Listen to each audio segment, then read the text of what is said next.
À l'occasion des Journées européennes des métiers d'art, l'association 100% Art a inauguré à la salle de la Huchette à Léon son 5e salon où une vingtaine d'artisans d'art étaient présents.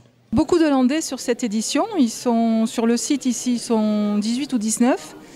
Il y a 2 personnes qui sont hors des Landes, une maroquinière qui vient de la Gironde.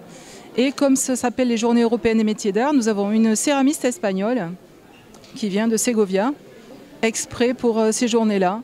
Et sinon, ils sont tous landais, beaucoup de jeunes, des nouveaux métiers qu'on présente pour la première fois, le pipier, et beaucoup qui reviennent aussi dans cette manifestation. Mais c'est moitié-moitié. Généralement, on ne présente jamais les mêmes artisans d'une édition sur l'autre. On aime bien faire découvrir de nouveaux talents à chaque fois.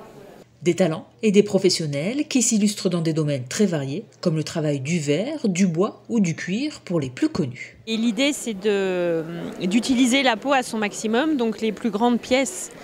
Je commence à utiliser une peau pour faire les plus grandes pièces et je termine avec les plus petits morceaux, sachant que le plus petit peut aller jusqu'au porte-câble. Ça, c'est juste pour enrouler des câbles d'un ordinateur ou des écouteurs. Donc l'idée, c'est de ne pas jeter le cuir. Et après, je travaille également beaucoup les finitions.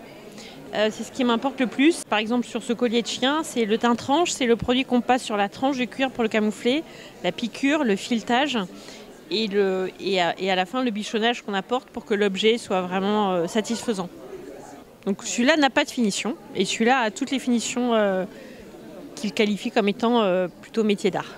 L'artisanat d'art se niche également dans des pratiques parfois inattendues comme l'ameublement, représenté sur le salon par l'entreprise Bosque d'Agetmo, classée entreprise du patrimoine vivant.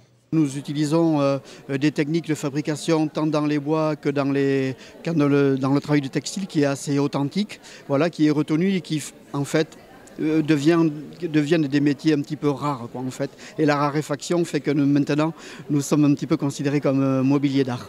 Donc dans la structure, nous avons des menuisiers ébénistes, nous avons aussi des tapissiers, des décorateurs et des couturières pour amener le produit de la planche de bois jusqu'au canapé fini. Les métiers d'art allient artisanat, talent et modernité et font de ce patrimoine une partie de notre culture mise en lumière pendant ces journées européennes.